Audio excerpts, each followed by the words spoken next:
Assalamualaikum warahmatullahi wabarakatuh. Nama saya Monica Dianggraini dan di sini saya akan menjelaskan mengenai listening untuk skill yang pertama.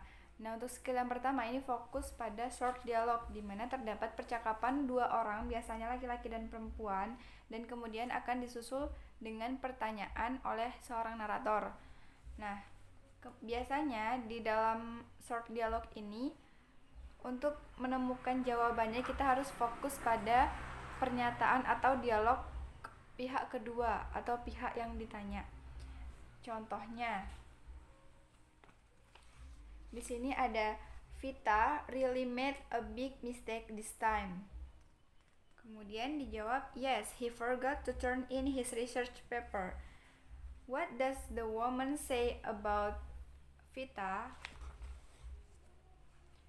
Kemudian di sini ada jawabannya, beberapa jawaban. Yang pertama, it was the first time he made a mistake.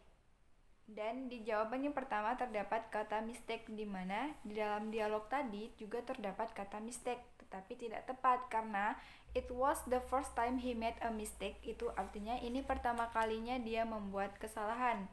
Yang dibicarakan adalah lupa menyerahkan paper. Kemudian yang kedua ada he forgot to write his paper, yang artinya dia lupa menulis makalahnya.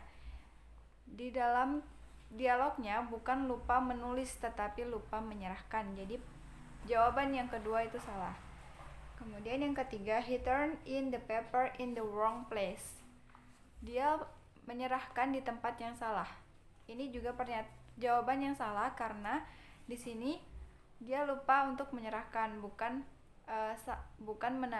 bukan mengenai tempat untuk menyerahkannya. Kemudian jawaban yang keempat, he didn't remember to submit his assignment.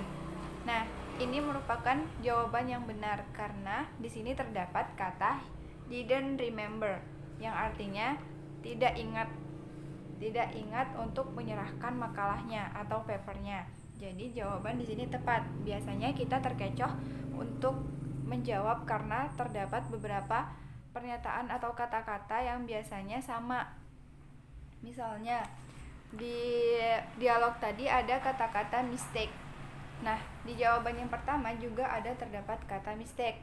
Kemudian ada di dialog juga terdapat kata forgot. Nah, di jawaban yang kedua juga ada kata forgot. Nah, jadi kita harus benar-benar fokus untuk mendengarkan kalimatnya.